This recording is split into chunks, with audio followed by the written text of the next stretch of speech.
একটা দুঃসংবাদ আছে। যারা আমাকে ভেঙে চুরে টুকরো কাঁচের মতো ছড়িয়ে দিতে চেয়েছিল তাদের জন্য। দুঃসংবাদটি তাদের জন্য যারা ভেবেছিল আমি হোঁচট খেয়ে পড়ে গেলে আর কখনো উঠে দাঁড়াতে পারবো না, মুখ থুবড়ে পড়ে থাকবো গা খিনখিনে কাঁদায়।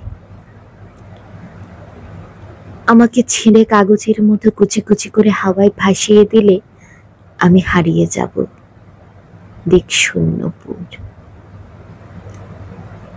যে আমাকে টেনে হিঁচড়ে নামিয়ে নিতে চেয়েছিল অতলান্তিক বিশাল সমুদ্রে, ডুবিয়ে দিতে চেয়েছিল এক পৃথিবী বিবমিশায়। যে আমাকে অযুত রাতের কান্না লিখে দিয়ে বুকের ভেতর খুনে দিতে চেয়েছিল শ্যাওলা জমা স্যাঁতস্যাঁতে এক মজা পুকুর। যে আমাকে দুঃখ দিয়ে পুড়িয়ে শেষে উড়িয়ে দিতে চেয়েছিল ছাইয়ের মতন, তাদের জন্য। তাদের জন্য দুঃসংবাদ। একটা দুঃসংবাদ আছে, আমি এখন পাখির মতন।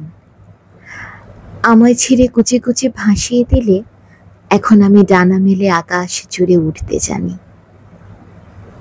কাটা যায় না, ভাঙা যায় না। আমি এখন জলের মতন, ভেসে যেতে যেতেও হঠাৎ জলোচ্ছ্বাসে ভাসিয়ে দিতে আমিও জানি ছড়িয়ে থাকা টুকরো কাঁচের শরীর থেকে দুফলা এক ছুরি হতে।